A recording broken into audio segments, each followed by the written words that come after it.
Enyumle nonsia abogana rishima mamuni na juma makwaba. Deba Ahenkan 93.3 FM so. Brazo sense madura esi yesi adwade baba sum se wia prem to bre enyumle nonsia kan kase. Na ensema yesi no kosodeba no. Edoso papa pa ye kasem bi se 30 ye de. Ye nya cheswa. Bone ene nsema odro ekoso amanyosemu apomdimu ene miamia odo bebre egusu akoso epenipa yenti no ensam so de bia sipa ne abobi bede ede baba suma nwumre se enwume no nsia akan kase owura ba kopeso tu franka ma endi samanyoko no ode atoja se die Dr. Dufo ye no eye papa benti otanachi 3 million %. Sanso anansan fufuro mu anso no owura bi Adin sembi ato oradufuo animo ede ba nsem achen so obinfu jampo ede atuja se MPs na wom sori a na wom ayoma ni medem ye nipa no ose enkwala nioma sanso anansem fufuro mu TUC fuo ni abresa krodom ye pamunkofo bi afriko ni menti wom asori Ghana Health Service di ababa tuja se COVID-19 no enhye dankoi na asama ne homene so kakra wo muhwehwemu abeda design ti omanfo endi nhye no so titru ene vaccine no enam so ma Ghana fo bi nso edi hu nkomo aso dan ya akwakwa dwureguo ewo nkrampupuni mantam nam so mohi bi asore se yenso akwa bi mu na yenhwehwe ni nsem wei ene afufuro bi na nwure yesi adwa ede baba sum se nwure no nsia akan kase di echi ewo Facebook live search Ahenkan 93.3 FM any YouTube nso sa Ahenkan 93.3 FM na fo adwenche ne fo no ebe kenkan ni na dia maw ana 0594 841044 text message and WhatsApp o de faso a ebeba bedu information centers buru aduonum kwaduosia bunu mantemu asantemantem dodo na ewo poye mantemu na poye mantemu so oba emiamia odo bi tse achekrom etweso zevo akwase wua chirimenken wo ma biabiem seku ha oko asene bangalo goalkeeper puto aka Dead Bones onu nso abiem seku ha oko okumani aboabo aka abonhwa wom so abiem efa kase live na emfa nasie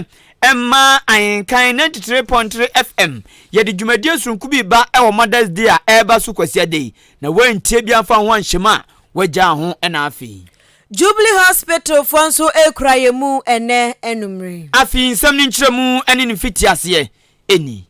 Ahenkan FM wati wasum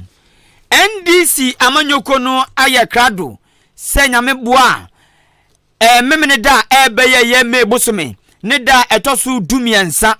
womo aye ntutuye so mo hwenum so mbeto aba eyi akandifo ena afi womo a ebe gyinegyema kɔ abatom na hyebjefie ena afi nso mebe him franka ama party no na bibia aye krado wo mo hwanu mu se nyame bua memene da tintontan bibia beba so na afi wom de abato no ahyehye so we nam so ama wonsem bebre asori wa brempenfo hwanu mu ase bribedu na afi yahwe baby ensunsun de body ho ba kodu no ena opanyinu ba kopeso tu franka ama NDC amanyoko ni bribi atwam na oyo so afo hwe Ghana sikasem so bribi atwam so na oye governor Emma Bank of Ghana owura Dr. Kwabena Dufo penyini di atuja se ogidi se nneoma bi a ekoso won hyehye om de agu akwamu ewo NDC abato a eba so no bibi nkoye nti wotintim krata koma Accra High Court se womu hwemfa tabono ento abato no so na womu nya hwehwemu ma bibia ntutom ansana womu ato aba no na asema de batu dwoi adeta ewo Ghana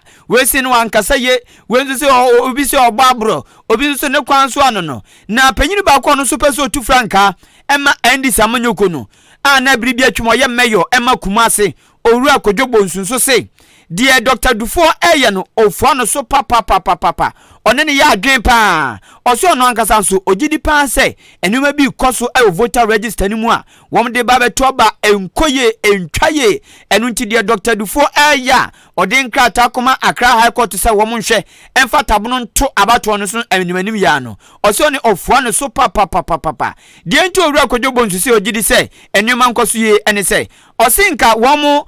photo album register say enka oso mo nsa kan me bosume match bosume ni mu na so mo sanka me bosume ne de toso nan ansa mpanifo de nkrata we ba bonten osi we kura kyesa mpa yesi oba chi wadwaye no siesie no na we de che no ma chi wadwaye no eye krono pa na wo mobo enu nti one ne ya adwen se mo de tab no etoso no wo mfa ntoso na ebere sem wo mo yehwemu wie na bibia de na kwan ma abato no ahyehye so mo see I hear Dankofo akọ copy. So what are we going to do? What are we going to do? How are we going to get accreditation for our agents? Who will be Ozabzugu Tatali? Time and Adibe to Kamundi Akwakomano. And mind you, we are doing 276 constituencies. So I mean, I've seen a letter Dr. Dufo has come out with say, Busa say,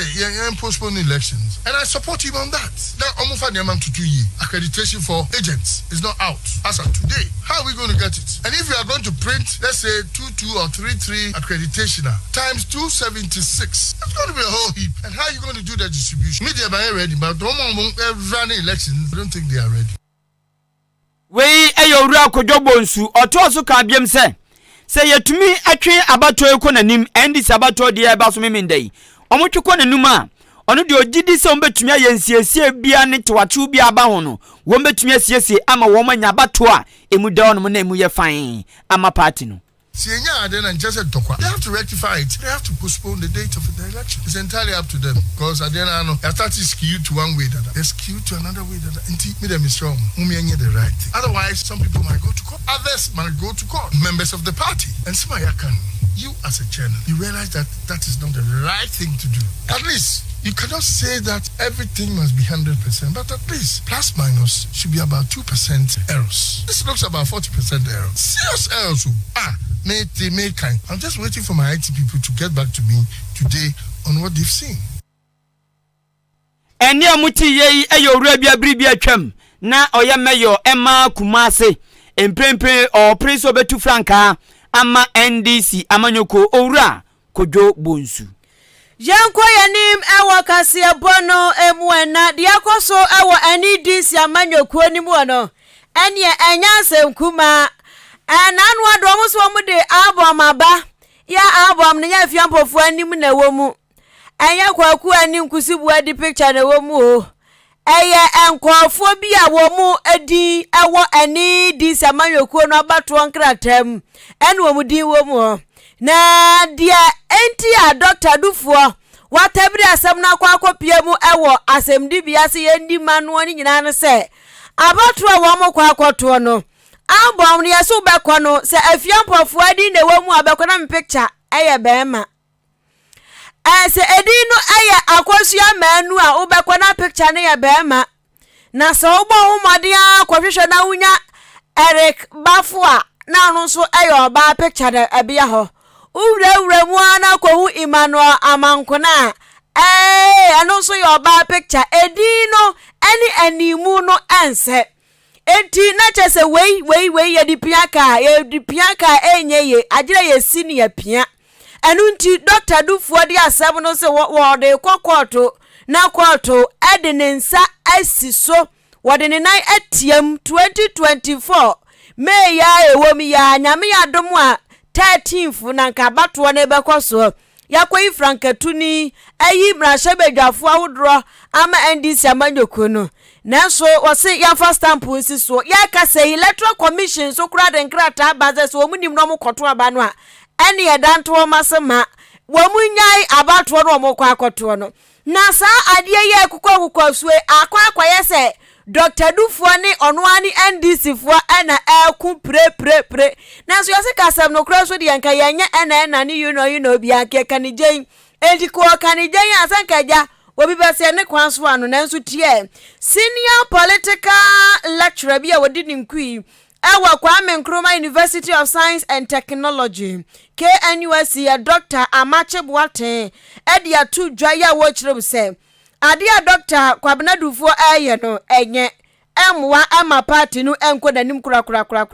wo kire ni nsem won wo ba mane etesemu a wo ka sese Dufo adia wo ye no a wode koto bam ene ye kokoto no ebe ha ama NDC amanyoko matna opposition acha papa won betna fie atna muchiem atna emuka ho acha papa afiteja unse ya ama MPP fo akabanku aye nkrumafro ye so mo mpeso mekoso afitejem ama MPP fo no so peso mutwi banku ni bi ya wo mu nkuru makwan to dia ene wo se owuradufu ade a wo ye no wo hwe na wojai. When you are in a political party, now you go into general election, your interest should be the ultimate. Your interest. It should be, say, o party no din kunim. The absence of that, you remain in opposition. And the political party be na ni so adi hunu ye bako pe. Say obe wa aban.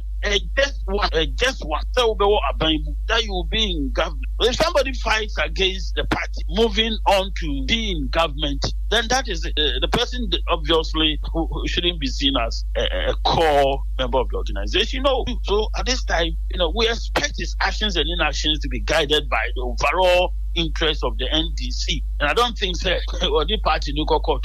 ever follow within such an interest, a bigger interest of the party. Nipa wutini nkai wa senior political lecturer wachira manyosem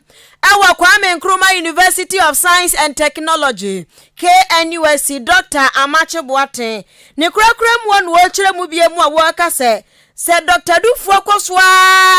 masemwe edendan te so ahia edena trapa kam na kwabrane eso no a ani ebe ha dwempa ma akwati amanyokuo no enu tintampa sho sirinka wonko yi asem no every quarter nanka asemfa na asem ko efie jadum se kanya ajo nanka asem de na asem ko obi nwum oboy enso no se wanti asem a wokan no wankwanko yi every quarter hono mo a ani ese ye pe empanifo ani ntre kuku dampa benefo a wo ani disi amanyokuo ni mu a ye beyi ni dia from the red pen atwanidi ase esanse wamboa MNDC amanyoko na nkona nim 2% ye ka empanifo ewa amanyoko nim ne ye kan owuradufo ka ho de a ene ya wasra no a wonko yi asem ni free court na wamoa NDC fo no hwe kwan wodra wo metimi de afsem no afaso no mato aba no asomdwem. Some people should engage Dr. Dufour and simply act that if he wants to continue to be regarded as key member of the party, he should take the case out of court. This one, he should be asked to do that. Obia man concession bia. Otherwise, he's also parting with that particular credentials. At the end of the day, pass it through court. He's finished in the party. You don't take a decision of this nature against your own party at a time or cripple the party. Two major issues: time and opportunity. So before, are you being treacherous? Why did you wait for all this while? And someone like me, I would want to question his loyalty to the party all these years. And through the party, and I'll be a finance minister of this country. And through the party, and I'll be a governor of the Bank of Ghana. And through the whole party, you can't behave like this against the same party. No. No, capital N, capital O, no. Nipa wuti ni nkai abana manyosemwa wa ya de pantu kopiemu. Ewa Kwame Nkrumah University of Science and Technology KNUST honu odi nkui Dr. Amache Boateng. Na openyini bi so no so ya political scientist Obenfo Ransford Edward Van Jampo peni dia toja se wahun se nneoma bi koso a se de endis fani abere pese wom koto aba eyi akandifo ne wom abekom na hyebje fie no sanso na NPP amanyoku aye osunu kokroko amanyoku wom so nya abere papa sakrodom womani abreo na womani bre no asoko tisese bidwadini a onam ekwan futuo so pa tise bia mfanto ho fiti wanti kwa kede kwan futuo bebu otru amwa ba fiona na Obenfo Ransford Jampo asema waka kosini se o se NPP for de no ade bia won woma any time pan se bonse mediamidi Dr. Baomiachi bonse MP mua ni wayina bonse MP mua ni wayina nim mediam ye ala nipa MP mua ni wayina nim mediam ye owusa free yakoto nipa me ye Canada Japan nipa o se sa suban na MPs ni da na di no nyame anim ni kro ne bonsimatiko time papa na o se nneoma NPP MPs ni ya wo mu yi yo manim se midiwe achi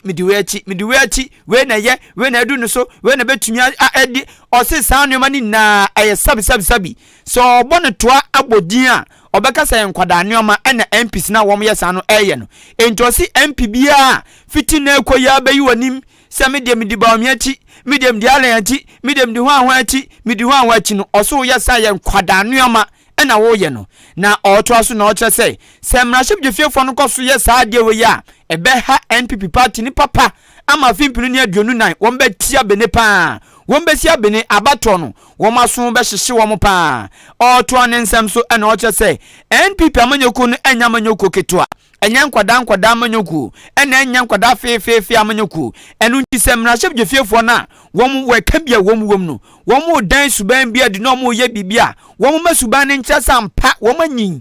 masuban ne ndade sampa won motom hwi eden suban ne ndade sampa won adwan na won nya sɛ nkwada anuoma nko na won ye na obekom asamima kra nyin anim sɛ otawo bi achi enso obekɔ na MP agye agirim no ayekukutan medem tawe achi medem ya bawo nipa me yala nipa me ekene de Japan nipa me yo usa free yakoto nipa osesa nima weni nano nkwada nneoma na nzo mu nim.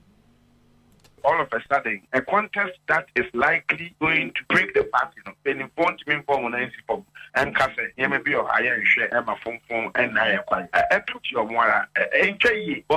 politics star, a threat of some and just say, or my kudam. And it's like the party that's expected to grow in its outlook. It is stunted into meaning MPP party shall say what I would have my blessing. Penny next to say, yes,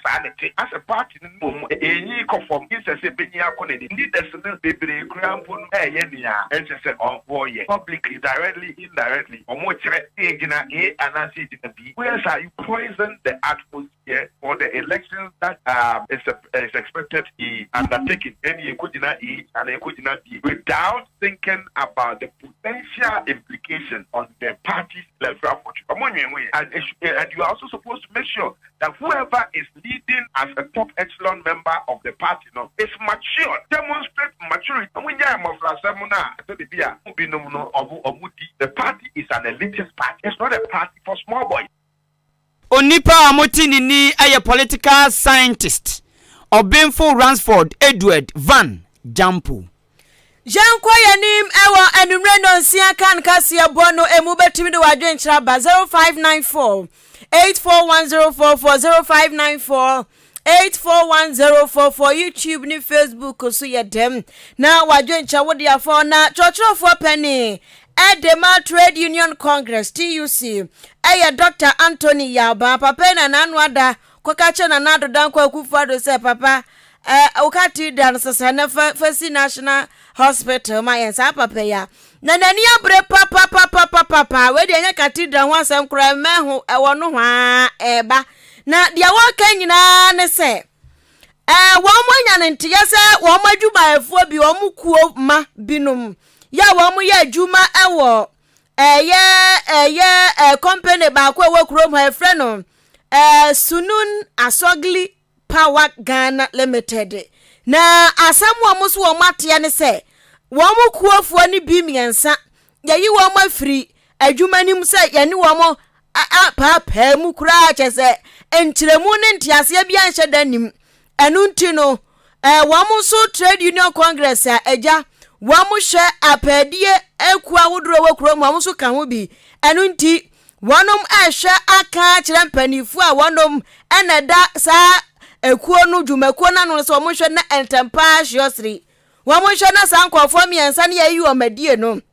yamfa mo nka adwuma no ho na bibianya kama na wo mo ya demonstration tempenten kwa ekire adwuma ne mpanifu na numo na Dr. Anthony Yaba ekire cheni nsemu se wo mo Chinese fo ya mamokwan se mo mbebie company wo krom ha enti si amamo kwa se mbebie company wo krom ha na se adwumayefo ni bi adom TUC ko no a emoya osapompa ne sense amam dibre no nti dibre dia kwama wo mo ewo union ni mu ntie no mo so wo mo mfo mo kanea wo mo dade se ayinsu no mo di tu gold no as excavator so wo mo nyai na wonom nkonkotena fie se die benti enu nti won dia wase wo ka akire campaign no ye Chinese fo dia ase wo mo sere papa sempani fo miensan ya mo ka TUC ko ni ho no so ma anya adwuma no se ne kane no wo ye no a eni agaga tuga wo mo disi wo mo so be twa de nkrante pa nufanu eni wo ni be twa nufanu no so ye anim twa akire twa watu ane samsu biamu anu wo kire mu se asam ne tentini tietie nyina ne se enipa miense ya yi wo madie every Sunun Asogli Power Ghana Limited hono ne tintin nyina ne sesa nkofue aye TUC kuoma ne amom dibre ewo akuanim enu ntimpanifo amuna momatukokum efom gbai emo matwa atofamu amanu puhuro apuahuro katatatata womuso mompre enti mompre na ba ne sene obi kwa akodom kuo na yesi ayi nadie afri adwumam enu nti womuso no omodom ho pa onua do na ye enu nti se baako ho kan na baako ho aka na kyese omunyina asa sojafo no kwaka soja ni baako ananya oni sojafo mpempem na anya enu nti womuso nyina da aka omo ho abomu a womo hwe se yie beto yie na anuama akwanani mu ne kurakura mu no se mu Chinese fo chinchonche fo chinkanfo mu di sika asom $750 million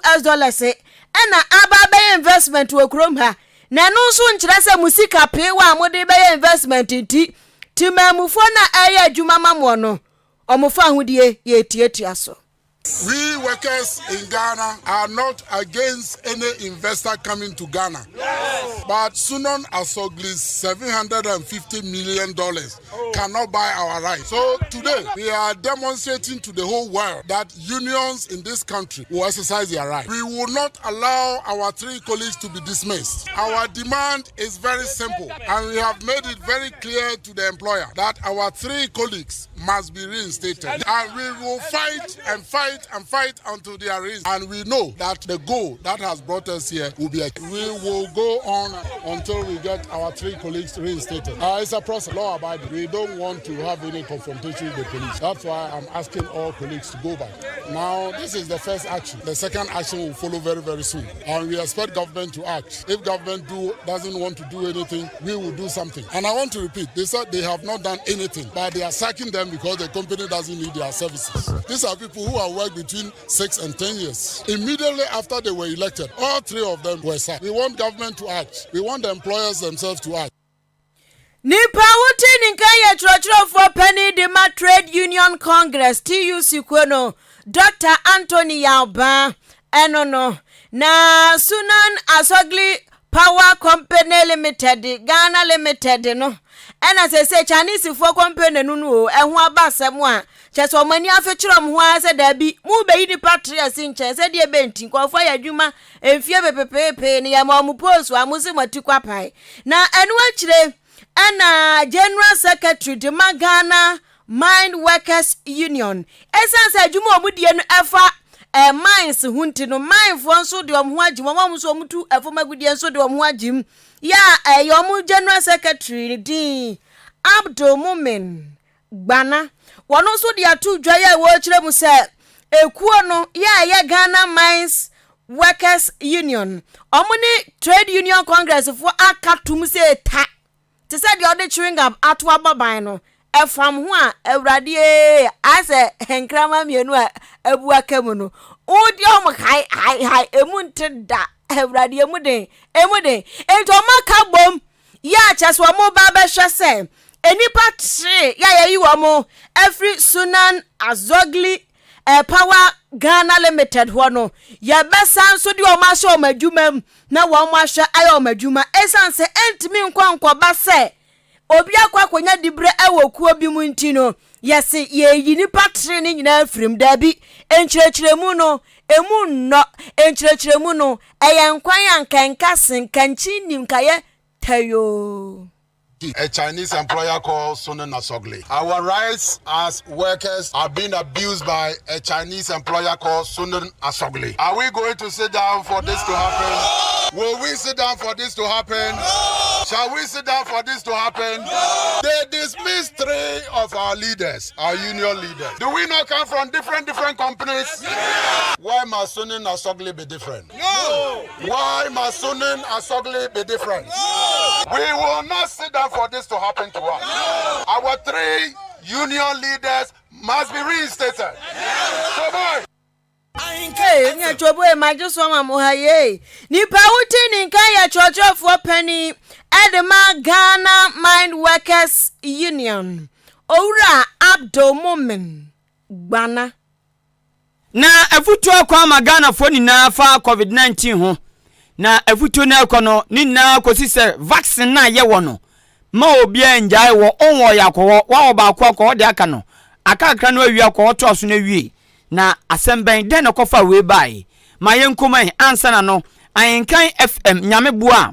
kwasiada ebeye eye amamefo ni na da Mother's Day na Mother's Day nso de edu pa Ghana ye pani behe nyasam kito obi bu olichi nyasam kito akra na namsoma Ahenkan FM yadwen amamefo ho enu nti ye de dwumadie bi ahyehye so a yatudi Ahenkan FM Mother's Day celebration a enu no ye me maami mukase na me maami mukase no ye na enim se mukase de ye mompai ewo ho enu nti de ye be ye ne se mukase no ye ma amamefo kwan amoma benua anwamo na anwamo no wo de be ye de ye be fa expert amoma be hwa test bibia neatness bibia kama wo be di kan no ye be ma fridge tabletop fresh brand new wo be to so mienu anwamo be tiga no unsu benya 32 inches TV fufro kra wo be to so miensan so ye ma rice cooker eno so ayemono chiao enu nti Ahenkan FM me maami mukase aye ba be no anwamo agukansi no bomodin abra de tie ne se wo maami a wo be yi hu se wo be ba be ye bi no se wo ba na wo no ba bi o no oba no de na kan no aba nyen kwadan kitinkiti 3 4 5 years oba ni mu anyi kakra SSJHS na nani afika kakra utumi de ne kata ebata ho na aduane na wo ye no waboaboa competition no 2 euro ho a obeje fridge free TV free rice cooker now they sing me patro eda no eye me bosome ne da etoso dunan kwasiada we ya nti Ahenkan FM yanim ya se ya na dwumedie nbe koso nam se kwasiada oh ye be san sorry ni na obi ankwa sorry abetija papa ebre no eye wia donku kan na ye de ahyehye so wadawroma oye maami na wutiem na wo papa bi se opese osi akan ni bi na wo hwese bia onsa beka TV fridge ana rice cooker ni bia frɛ number we sisi a ebia wo achiri ebia wo achiri a frɛ number we obenso afrɛ 0554 171 393 0554 171 393 frɛ na ne Ahenkan FM me maami mukase wo ma ehwe so ending so de achiri wadwen so bia no o frɛ number we ya obecheche mpefe amount 0554 171 393 na wone no nkasa se oben achima boabo ni mpotam so tumi ba Ahenkan FM no aba abegusem miwie no a miwie yo Ahenkan FM o de ya na o de asem ye se radio butai ne se oji wani ogbo amane no asan akyerewade no ye tiase pa na ya aduane asua de awia cha de awia yenkwaje ani nyame bu akwasiada na ye ayi Mother's Day no Ahenkan FM ene rice sander ena afi sobolo pray lovely sobolo alcoholic drink empenfo kabom se ta tiwa hwe odani na paba eboso pa rice sander ena afi nsaba kunso ayi ni ti a uye sofu tumi twitwa bi kwa sore ugun sa tumi twitwa bi ko asoye so se wo ko ba bi tumi twitwa bi san se fruit wom ayi ediemu odin wom apomdin wom bibia wom ti no eyema obia ena afi radio station appointment agiba bia tekukuda mensa kabom wa pa ni hwe tinya sem keto a nyame bo Mother's Day no ye no aduane ni wi ananadwo ye na ye ko rice sander enti obi bia nhia yen eden ne ye kwa akoye ho eye Ahenkan FM Mother's Day celebration ene ne lovely sobolo alcoholic drink rice sander pub ene Ahenkan FM kaboma ye di dwumadie ekwo hyehye so rice sander amount enyume nonso kan ngosi se wangasa unan kokom ebe jojo tiano akai na wahye nso na obi bia obebo no mode odwumadie wem nam no akyede ubenya bi tiano akai na wahye nso mame Jubilee Hospital say yamfanto anim say nei Mother's Day ye be obedi amana ya odadi biemu a na wapomudin no gina so enunti Jubilee Hospital to Safro say wo yare ho dodo wabra na wo mo nsa yade 24/7 na doctor fo gina so ntenten pre won kwa ede ama okofasho obu won mo osimi dem pese obi abehumi ntwom ana kwankwansa fo adoso pa da waso no yese amoka ne se akwankwansa for dɔso system nim nti obi wɔ no a woda hospital hɔ no wɔno ɔbagu so afra ne ntoma abɔ ne duku fitaa no ɔbɛspae akwa ne sisi akye a akwa na no de den pa na ne de wɔda hɔ a mekɔhwɛ no afa no ɔbɛma report akɛse wɔkyɛnse afra no Ahenkan FM so ɔma yɛ report wɔbɛma report na akeka bi afiafia ho a ma no anani agye etu obi wɔ no a wɔmpɛ saa so wɔyare a obi beba behunu so wɔda ha sɛ ne dabre mu nyane ade ti wo pa privacy umpo so obi abehu ntwom e wo hospital hɔ a Jubilee Hospital private rooms wo hɔ enu nti ene ye ho bedwodwo pa lab wo hɔ no mo kyese obi won mo azie medwunso mu na nse nkoyie mu hwehwɛ mu mame me ankasa me mpo mu nya ti mu hwehwɛ me nyoma mu ti bibibia wo se collab bia no ya be ye dia ma essence laboratory e wo ho pharmacy adurabom ma se den ya aduro nso nya sabe adura wo kwa akwoto anoma wuo da bi pharmacy bu be ko omunuro nyina spy enegum tonturawa amentre enegum keke enomdie dede saa na so Jubilee Hospital enuro ni ya papa genuine unkoto fake ayibia ho enti yade so wa na oyade no hwrem ekọ antenenta wo yoba na fa afura akọ na yendada yafunu ma ante midwife fa ne sa enenam na wafuru so kakra se obewa kosi se akra no ho ba chi nyina da ni nyina ye Jubilee Hospital akra ne so yafunu pese ohunu akra ne bobra so yoba so ye be mama udwadie mu kra fa wo ne ho akoyi a si we hu sa akra ne ye ba bokwa koto mema ne omo beba no yoba nge na yi efu ahoi ba ne sa be how pa be how enti hu akwada no so ye oba so ye be ma no Jubilee Hospital ultrasound machine bi ewo ho ECG scan machine so on mo eno no ebo mema ma prostate ade no wo mahunu ne ntem no madwane afiri ho mesra wa wo mo theater anti ase operation ko fa show patupa no wo ma ye ede ama doctor fo ni nimpa nimde eno nti bibia ya kama chemato bia eni ho counseling unit nso wo ho obu anu mo a bibi ha no person ni obi susu ho nanso ukwa kachire odasani di beko enu nti mesra wa ya pomodin sam kra de mfantena kwankwani asemfanya nkomodie fakwa Jubilee Hospital nene council unit fo ne kokasa se o se ni se yo kosa wasabo no e wose wo mu kra de ma wo me kra sam ne de ama no wo masanso ama wakwankyere afa ho na bibia ye kama nyense minyina mpo na ye adurusam ebu mpo ye kasa kyere apomoden kasa kyerɛ kama na bibia akoyie wani ya prunsuo yi mpia kese amesro fakọ Jubilee Hospital buon mu a wugyina nanim pansu wo hu agyeso wa hye space a eduro wom ene wa hu ntro na kese ko Jubilee Hospital eye clinic wo me show kama diabetes ni hypertension for no so ololo nso mumu mo clinic ho ntimu ko mbeso mumu kabo ahwemo a kama kosisa wo yade ni befiri wo so afie kanti wo honu aduane abomma se de aduane papa ya wudi a wobete apo insurance ya adwuma ankorankora de ne aban de mekire apomudensi achiba no enu di Jubilee Hospital de omukura omukutwe enu ti ko na wo mo nshow ma ho entowo wo ma kira kwan eni achem da abo abo kwantempo ne so amantra sam so ne so ubehu Jubilee Hospital enumre se wo kwa to wonsa benkum so se wonsa nifa so no sanifa so no aboabo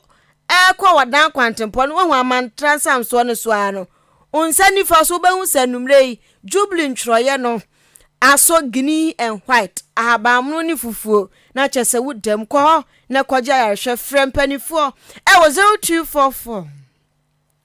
575799 0244 575799 ana 0241 784 0241 784 na nimpanifo entwetwe enkomo eye nwume no nsia Ahenkan Kasiebo wasugusu tie ewo Ahenkan FM wati wasum for wadwenkyerɛ fa 0594 841044 text message and WhatsApp. Yebekenkan ama Facebook ni YouTube nso obehwɛ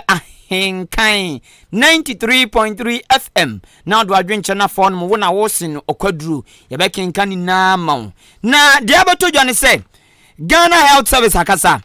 Kwanchefo panyin ohwe public health so ewo Ghana Health Service. Dr. Franklin Kasiebo 6Pm. Panyin akacha Ghana fo ni na say COVID-19 wakwa so wuo no osensen asoko asonkoi enu ntobeste senka Ghana fo onipa bia onwo vaccine ni bida no onka no nkowo de wo ba akumienu so enko booster de onwo bida kran so hwete de onwo no ana de wo aka no obewo de atoso na aboa na pomdin ACP Owura Kasiebo 6Pm ekasa na okyere say ewom se wiase ni na nkabom ko a wom hwapom din sem so World Health Organization wom kwankyerefo panyin Dr. Tedros Adhanom panyin dia ba betuja se COVID-19 no akofom ti no se nya dia ehu bia sa enu ntomanfo betumi atwom adwum kakra o se wom se Dr. Tedros akasa nanso wom Ghana anum se wom atikuo bia bosu miensa bia wom kwotena se hwe COVID-19 bobre se onyi se ofon se ne obre ana oye tuntum se oso ana se ewu wom hwe ne bobre na wom de aba betuja na no na Dr. Franklin Kasiebo 6Pm say nanu ya international committee no kokotena se hwe COVID-19 bobre no osi abusia ensakaya bem papa enu nti ena ama okase wom se Dr. Tedros akase COVID-19 ni hu ehu no ekofom na so se nhwehwemu abetodwa imprempren wa abra committee no kotena se no eden di se COVID-19 ni nyan ebesa unity enu nti ni papa mu no yesi safety first into obia enko panie no na asomdwe emra. I think the WHO Director General say COVID-19 is no more a public health emergency of international concern. Every 3 to 6 months, beyond committee intention, I say Diana Abano, Sisabia, it's COVID-19. The last which we they realize that assistant, a quality for super veteran. So we're gonna say now, for some time now, that's the way you see that it is say one, if so cost for us over opinion because Diana and Yadia because you see, into one time catch Ghana for instance, you can say any fake and you say Yarino zero there be it took out papa no report to Cabana or yes, Yari being quite as well but what they are saying is we are not and say Yaria and no veteran now but so I want veteran. The Ghana steps no you can say that you fancy pneumonia Ahenkan FM Ena da ono onipa amotini ni eye kwanchefo panyin oda public health ano ewo Ghana Health Service GHS Dr. Franklin Kasiebo 6Pm na no si ya no namsoma Ahenkan FM yaman bofo bi ni Ghana fo bi kasa o mantema odobi ni mansina odobi mu yaman boni Kofi Yesu ewo nkrampuni mantemu oni nkramfo bi kasa bisa wom se bo de ababeto janse wom se Dr. Tedros akase COVID-19 ko fom nanso Ghana committee ahwe COVID-19 bobre no so no ehunu se COVID-19 sakaya bem na onyan obesan sori ntino vaccine no eno ne ade esefata se wose ye wo eno ntimo be wo anamu wo yentie de nkranfo ekan media mangu bi and credit wa mangu bi e bisa na me say dey ni interest bi aye dey ewom eno ntimanya obe pass me kwa kwa sa apane no ti asa tena no still bibia ensesan se me nko opane na na se me ma me nko opane no media nya de amewo sanse yale na nka se ba ni first ni mpo e ba kese no protocols o mudigu akwam na sisi aye ye fili ho na president na wo gina aso ka se sa yale na bantie na ye mo ye ho ban no ono anso aka sisi yale ne ko nti protocols ahudo na ye fili ho nti hu hia se mesan ko opane because pan ye no me wa menim de be ye me dache nti mi ade nya de amewo yenti amewo no se e wo se wo yare aba Ghana nyina a motu yefo e boye ho ban nti wo se wo na wo twa mo fi enema bi hu e ma wo wa ye e boa o onipadua kra san boa o ale bi ma wonyale rough nti ye obi anwo bi wei eye Ghana phobia won krampuni mantemu yaman boni Kofi Yesu ene to nkran ma yen na yaman boni Kwasi Ofori enso ne adehye bia wa achiase mansi no mu wa premantemu edi nkomo bisa wom se vaccine no wom be wo ana wom wo ana COVID-19 hye no wom be di so ana wom ndi so sei ana wom so kan Me say nose mask na me home fine. I dey is you know I just who me me see me janko. Me wo bu the net dey be mo bu see. Me say na me home yes. Na do nose mask. Da ben no me hu say o mo ma announcement news sura. And I dey down me mu some more ba out our nose mask da. I think the last 3 days I read about it. Say the WHO global World Health Organization restrictions na wo na no say ama no the religion but man call details about it. No say on COVID-19 protocols na you wear your nose mask na so far the global what the 30 we say yale no the year edu was protocols ni na really team. Men I believe say Ghana had a crowd about hakra e Ahenkan FM. We Ghana for being so war at chancements in mu. Yaman boni kwasio fori ena ne wo mokasa na ya konfinfi mantemu. Yaman boni okoji aman Sedu Abdul Ganiu enso ni finfi mantem adehye bi edi nkomo bisa wo mo. Mewo every say yare no me adem fa meni hu bida but mate say hu na ekunkun nipa bebre nso me like this dem awo nti me ka achro mo say me pa obi achro so obi abewo if say betini aboa wo kan bebre so me pa cho mewo esan say e ba na eku nipa bebre nti say wo wa ebe boa na me na de wonya ahoto na enku because we tie other countries ekum amro ni bebre China hwe nipa ewu ye inti say abagana say ye president ado say ye nwa if say obia ye ya dwe baako na ye wo menwo if we say World Health Organization declare say enye longer it is no longer world pandemic enye hu bio inti menwo Ahenkan FM obewo ana onwo we adehye bi nso wo mfimfi mantem Central Region yaman boni okoji aman Sedu Abdul Ganiu ene ne wo mo edi nkomo ntidi ebuse na anwumre ni se COVID-19 no Dr. Franklin Esiedu Bequin wo Ghana Health Service dia tudwa se wo ma hun se akeka no ho asan wo so no kakra tino de beboa pan se be wo vaccine no ti wo be wo ana onwo nti Ghana fo bi na akere wo ma adwe no afia wa de na me ma wo first one second one ma Thomas and Thomas asan wo booster me ma woni na me nyanwo enti de ebusa ne se obewo ana onwo 0594841044 0594841044 text message and WhatsApp fafa sobra obewo ana onwo Yankwa yanim ewo enumre nonsia Ahenkan Kasiebo no emwe enanu ada ebetodwa ewo ekrom ha Ghana ha sei ebna da napa na chese enyasem kuma krankran bubuni mantemu abansuru yesi wonum agya wonum eya asori ewo mu ene na enyasem ketwa kra awrahosem the word in action church the word in action church asafuo ena ewo botiano old botiano ye no wo gas out mensinimu ewo nkrampumpuni mantemu anapatututu omu wo honum form se dwasa abrunsen ena ahwo no yase abrunsan na to aso miensa ya tese asefem sam ya awrahosem pa na amanebo kiremu ana contractor fo kura gusu adwuma abra asem wesi ye no bra asonda ni dwirigu fom no na adwumayefo wom nipa nso ena na wom awon adwuma chese awrahosem wei eto wom ene nkofo ene ewon patam ho kirekiremu awodro keka nsem bebre kwa awodro mo fa so hu ebi se ne na mo fom gina ha se na hu se eyiriba na fom se dwasa ye ka se enipa nso ana mo ye adwuma ewo asori dan ni mu odo wo mo eprapa na se de ese baako de baby oda no enyenyenye enya kura eno ena mo so ema ye ka se ohen popra wa wasakaman ni omane mensa ede ensembia to Ghana Police Service anim ne IGP Dr. George Akufu dampare so wasre no a ni pa ye de contract ne ma no contractor wo ye se adwuma no ewo aso adan ne ho no ewo se ye de abanka ba mienu anasa miensa gu ne nsa no wakwa kireke ni nsemu ade kropotia no mo hya soro ho akwan wodro mo fa so nam so ekukuru dan si ho ni nyina wo mu nkyerɛkyerɛm na yɛhuru baabi asɛm no ɛhyanka sanka sɛsanse asefem sɛ yɛto kuro mu obahu yes we yadwiraguo ɛna we yadwiraguo ade yɛatwerɛ ho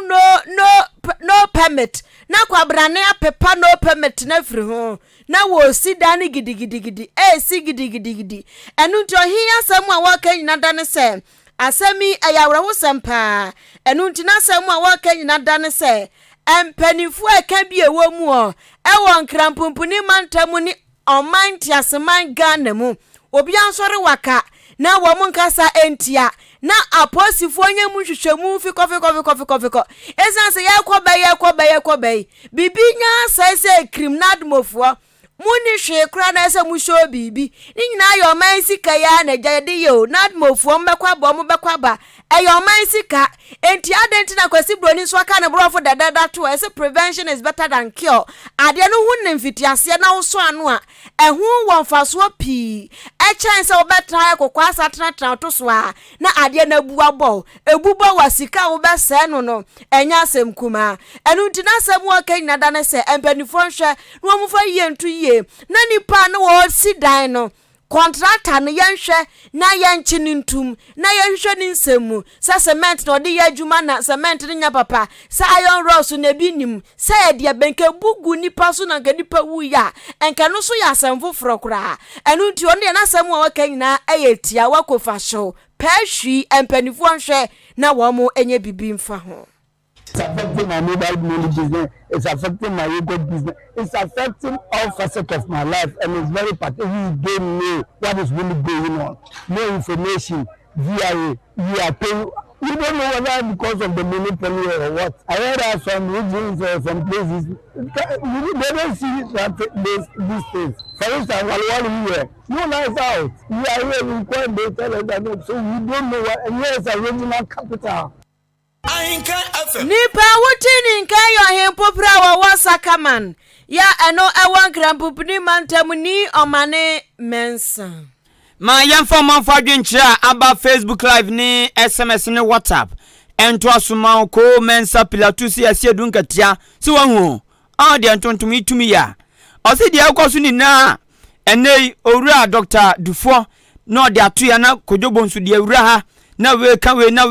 no. Osini nina ko falbai ayo nimnyamfo esiedu nkatia aka General Chairman. Oso no anade we na aba. Enti onyai patapa na oye no. Na NDC party nyono na kofa bai. Enti waka chense onyai. Osi anyway. Ochia odumnyamfo Kofi Nyako adepa incoming MP Okaikwe not. Ko mensa pillar 2 anade we bai. Master Planner Junior Kintampo aka Kintampo BMW. Osi kasia no enyumre wa Philippa papa. O enjoy pa. Na Nyankopon hye wo yadwuma den ne adwuma ye bosom ebo apoemantem ne oman kronkron Ghana. Osi nchianko nim nyamfo Jerry Ahmed. Ono so ye incoming MP Weja Gbawi. Ochiano pa. Na akuamu aboatin aka Nab edifree Ablekuma Central. Na osi aka Dr. Baumia is coming. Na sem ne say. Osi na party na mu abato mpo na John Dramani Mahama bokrani. Osi party ni mu mpo na wia nyoma de fa delegate Abon de akwakwo wura abatomi. Osi owura John Dramani Mahama John Homena ntini ohwe nyai eno no akasa kire se onya na delegate no womo fa somdwe ne womo akoma so ade de womo penipo mpe no ento aba no no mu yi nipa no ndi party nanim na Ghana so nya so mfaso no nya kataso mu aso ne kuntu ase ne amamo ye no na akuam aboaten de a ode baye eno no efugu Edward Arigot ose omajo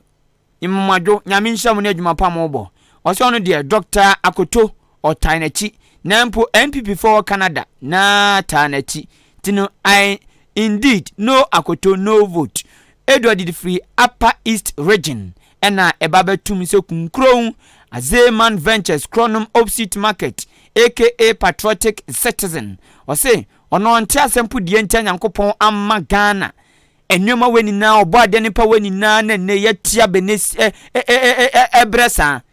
twe nneɛma fo yɛbɔ saa ɔse nneɛma Nyankopɔn de ama yɛ nyinaa akyi no yɛdwiri bosia sɛ deɛ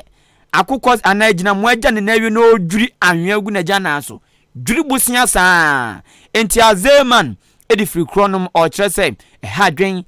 adwen papa wohwɛ Ghana na de toto ɔman bi ho a wɔn ni hwee nanso yɛ ɔma yɛ tam no ya na ɛnwanwa Selasi edi free go so ɔse nkyia nkɔmɔ numnyafo Alan Kojo Chamatin next president ɔse kase no wɔn tie pa fa Facebook live wɔn abiem sɛ kuha wɔn abiem papa enti yɛn nkɔ so ɛmmɔ adwuma sɛ ya Fidel Hayford nso di free Tadi Kwasimintim ɔse Dr. Free Yakoto ɔno na ɔpɛ enti ɔmu tie kase kanwa dansepa yate yɛda asenhyiraba Anelka ɛso di free Ashaman abeto ampeso so ɔse ɔma yadwo encha sonkonkoma yɛ nina na ochia emranim ni Jerry Ahmed ochia ɔno nso papa ɔpɛsɛ ɔbɛyɛ MP wɔ hemfa opanyini etika so a ɛse kane mampani owura John Dramani Mahama dienti a ɔyɛ sanoma weni na so wia abato no mu no ɔse osuro Dr. Kwabena Dufo plain osuro ni se obetumi ayi no aba betu franka ma NDC nti osuro panti na ase ɔfa kwan bi so aso bɛbɔ krono no enti opanyini 18 so de ɔde ba betum ɛno no ɔse anu nti no ɔyɛ no ɔse de ɔyɛ ne botani nan se Dr. Kwabena Dufo adwen bɛyɛ ne ntanta na abato na boafo ne no so no safi nti nanim na no so na tim ɔdafom ɔse oche onimnyamfo hawa kumsin MP ɛne ne MC Anintalav Obo Emisa ochia wo mo papa omanfo adwenkyɛ kakra fa Facebook live bae ɛno no SMS ɛna Kingsley ɛde aba sɛ COVID-19 no ɛkɔ dada na ase mpenifo no pɛsɛ ɔmsa fa so US ka biem ɛno nti ɛna ɔmasa bɛ sɛ keka ne ho ɔmakɔbɔ Ghana Health Service fa no monka sɛ keka ne ho mo na mo ka bɛgye adie enti ɔsɛ no deɛ ogidi sɛ COVID-19 no ɛkɔ na mpenifo bɛ sɛ sɔre na den ɔboa wo mu be US ka enti ɔsɛ on deɛ adeɛ ɔya no ayi wɔnim ayɛ bɔne udia no ayi wɔnim adi bɔne enti ɔsɛ sɛ ɔmo first ka no mu yi ɔmo ni mu niska no mo mfa mɛhyɛ COVID-19 ɔsɛ nkyia sonkonkoma afie ochia ɔpa na ne ho kani enso din di afia ampofo enti ochia papa ochia opa ma memfa we entwa to na afie nko senior obibini GH edi free achim apreku osebra kwaku ani nkusi buadum oni afia ampofo amu bo adwuma papa monko so enye ne sana ne yepe yechia apreku empenifo ni na ena afi jaha breku ani ni potem na yechecha empenifo woni mu ni na yechamo Madam Dora ewo asene Bangalore opama de one apprentice ni na encha sonko enko mfama mu yeko bibi o ama mi chia be man kwan asene be man kwan mi chia ne pa Sunday no pa be man kwan yem yem fine yem good omo fili on papa onuma na se omo fili onum okay oba so chese me pete me chese omo fili onum ana honam ana so honam e bi atade omo atade ahye ana bi a waye oti ama o ana bi obubu na be man kwan to den o so ton aduane but betumi aba so betumi asam mo afili ne omafoforo on so o sa